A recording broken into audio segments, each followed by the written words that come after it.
Hello, friends on Facebook and not friends on Facebook. Um, I'm in High Park, and maybe I should flip the camera this way. I'm in High Park and trying to get some nature and stuff. Um, I just wanted to say I feel like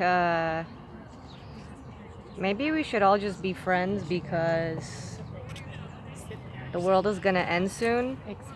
And I don't mean in a good way because I recently had a really terrible dream that I was in. I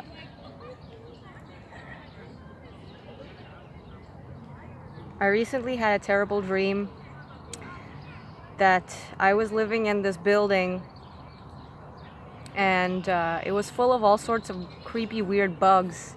And I mean, there was a bee chasing me that day. And then that night that I had the dream, there was like this giant bumblebee. And there's always like bees falling for birds on the backyard. And yeah, because bees chase like bird silhouettes. I've noticed this. Like when they're trying to mate, the bees will like sometimes fly. They'll kind of like hover, and then when they see a bird fly, they'll chase after the bird. I don't think it's because they can't tell the difference. And anyway, I had this terrible dream that I was in this weird apartment and I was surrounded by like Indian people, not natives, but like Indians from India.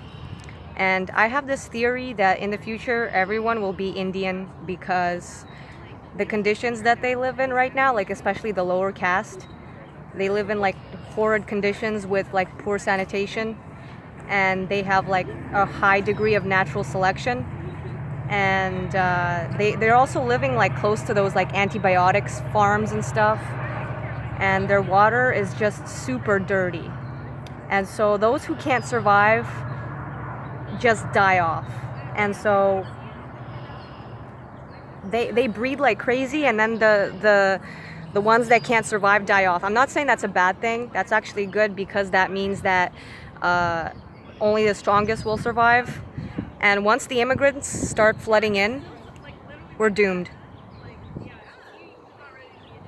Because especially now with the way people are constantly eating a lot of meat and poisoning the water with pig shit and cow farts, the air with cow farts.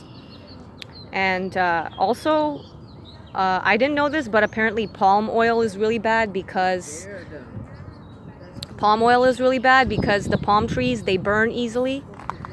And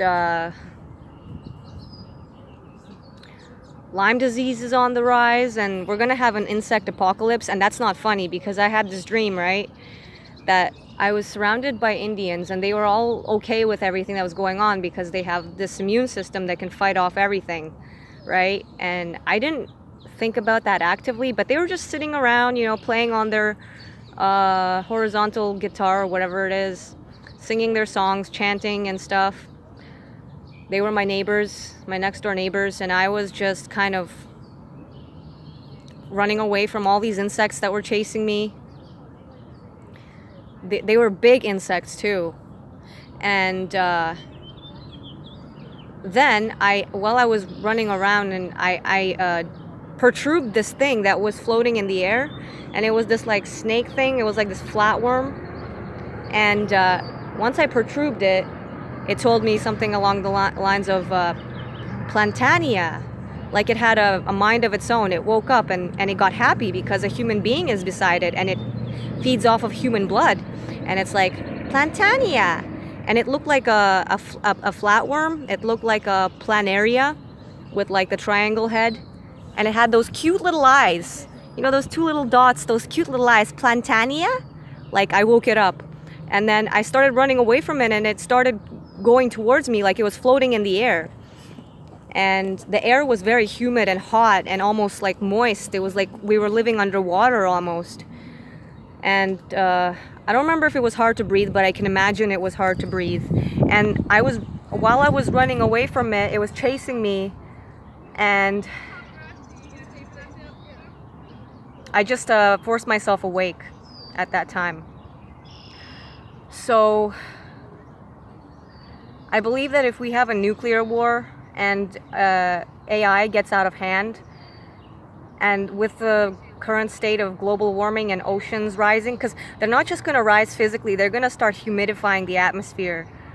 And I can imagine that if you have a certain type of nanotechnology, you can create like a super species of bugs that'll just be feeding off of humans like crazy, because that's their food. Humans is going to be the only source of food for them in that kind of ecosystem. There's going to be only parasites. There's going to be no honeybees.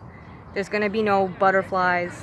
You know, I'm scared, and that's why I started gardening and stuff, and trying to go to the park more often,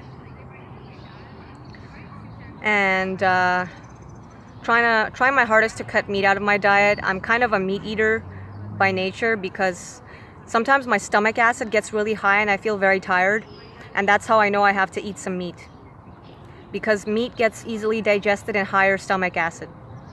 But I've switched to eggs and mushrooms and lentils and pumpkins, like pumpkin family, because if you mix pumpkin family with beans family and lentils family, you get all your protein. And also nuts.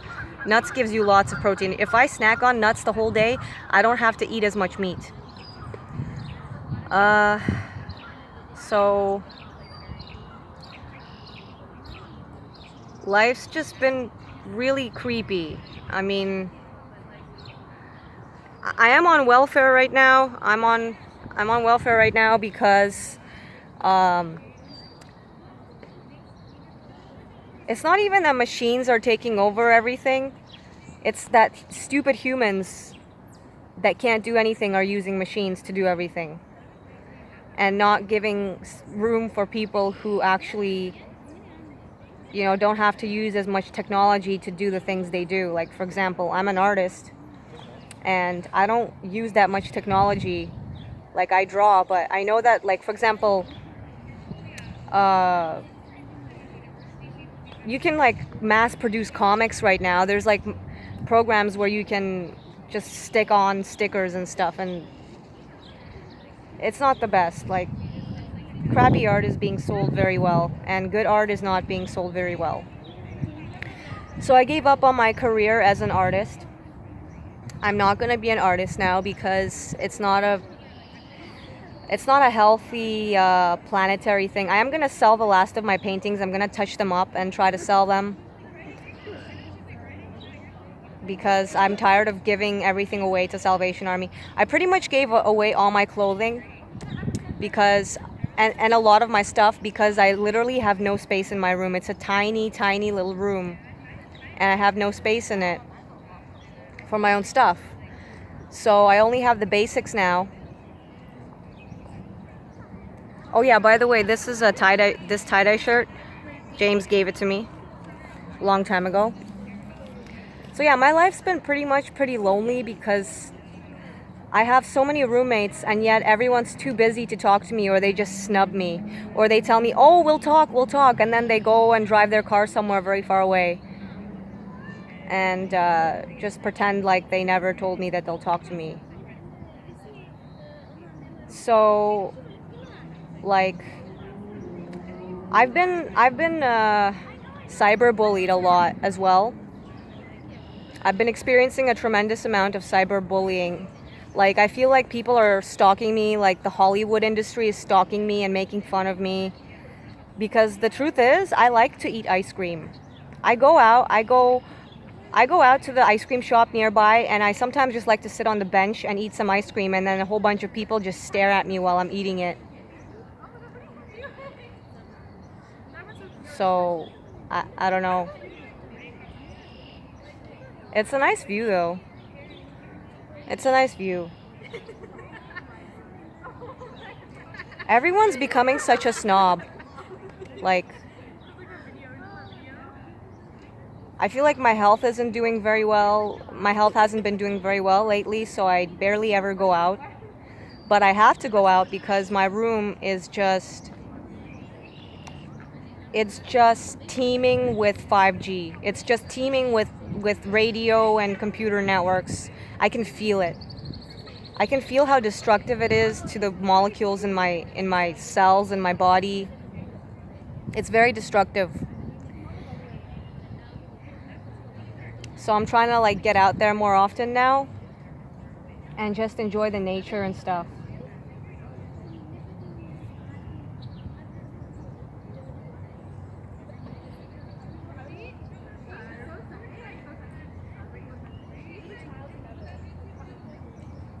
So yeah, also I wanted to say like a lot of people tell me that, well, not they don't tell me, they just gossip about me, stuff like, oh, she's such a bitch, whatever, like, especially, okay, so I have this one boyfriend who died. His name is Adam, and everybody knows me basically. This one lady at the hospital, not the hospital, at the walk-in clinic, there was this other lady with a baby, and I was sitting next to her. And so one of the clinic staffs comes up to me and says, "Oh, your baby, it looks so much like my nephew. He was just born. His name is Adam." I'm like, "Yeah, you guys all know me." It's like, because that stuff happens very often now, and everybody knows me. And they know me, but they don't want to talk to me. It's like they're specifically snubbing me, and they don't even want to get to know me as a person. They just make false assumptions. Well, with what happened with Adam was I met him at the bus stop, and we were just instantly attracted to each other like two Bruno Marses. Anyway, it was just instant attraction. And I later found out that he was abusing cocaine, and that he would always go around to his friend's house, whose neighbor was the brother of this one girl. I never knew what was going on, but let's just put it this way. Let's just make this quick. This girl is very beautiful, and my comics are based upon her. And, well, partially, just partially. But she killed him. She killed Adam. I didn't know that she existed, but then this one time they invited me to a barbecue, and he just spent all his time like hanging out with her dog until she came around, and then she started saying stuff about her like body and how she has like uterus cancer or something. She doesn't have uterus cancer, she just had polyps, but she was like, "Oh, I'm gonna die soon, I'm gonna die soon." Anyway, and he would also, I knew that he was in love with her because he used to whisper her name at night while we slept together, and he had a sleep apnea, and he would like, on his breath in, he would whisper her name, and on his breath out, he would whisper her name. Now, I think that the more sick you are, the more spiritual you are to some extent. Like, I feel like if you're a really healthy person, there's really no need for you to be super spiritual. You just have to be kind. That's all. But I think you only realize the nature of spirituality once you get sick. So that's just my take on it.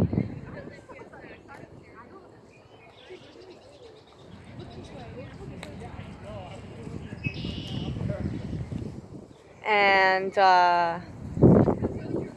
yeah, I recently shaved my head bald because I'm scared of ticks. I'm scared of bugs.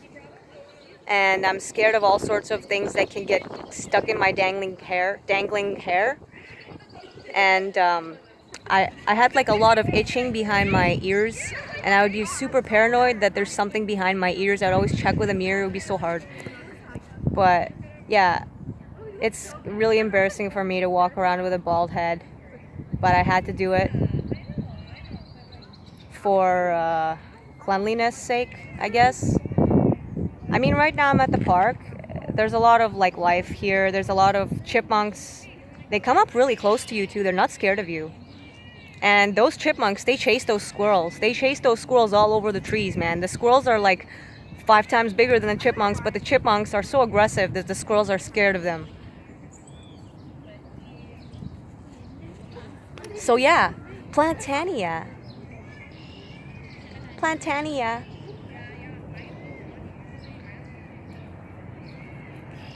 Man, that dream is just super scary. Plantania. Yeah. And yes, I do miss Adam very much.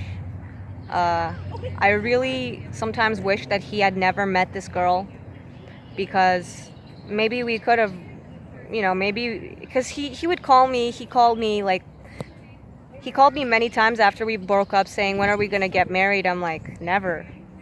Come on. It's never gonna happen. You're a junkie, you're a drunkie, you know.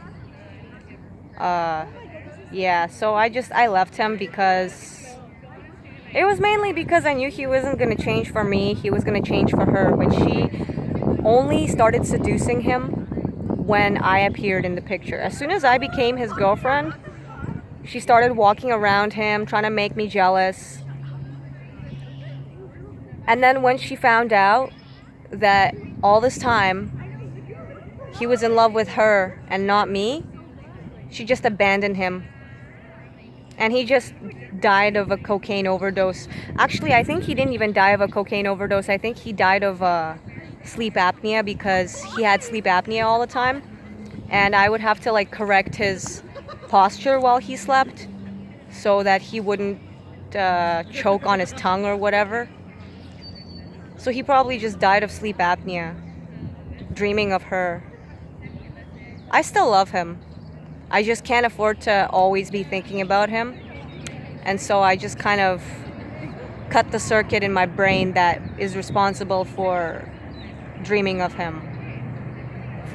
That's so necessary these days, Some people are so toxic that you have to learn how to cut that circuit and just not let them get to you. I feel like everyone here in Canada is super crazy. Everyone is drugged up on meds. Everyone is so vain. I mean, there's nothing wrong with vanity, but it gets to the point where you hang out with people that you don't even like because you don't want to hang out with people that you do like because you're scared of them.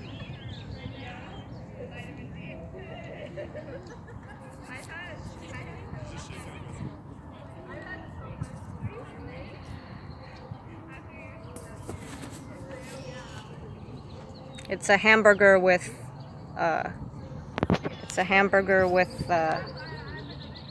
sunglasses. It's a hamburger with sunglasses.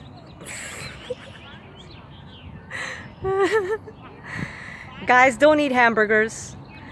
And I'm telling you this because now I feel like with the climate change and everything, the meat in the burgers is becoming incredibly unsanitary. And my favorite food at McDonald's is Filet-O-Fish. I like the double Filet-O-Fish. I also like to eat blueberry cream cheese danishes with coffee. It's so tasty. Well, I stay skinny because I walk a lot. I realize that all you gotta do is just walk and walk and walk and burn off everything you ate.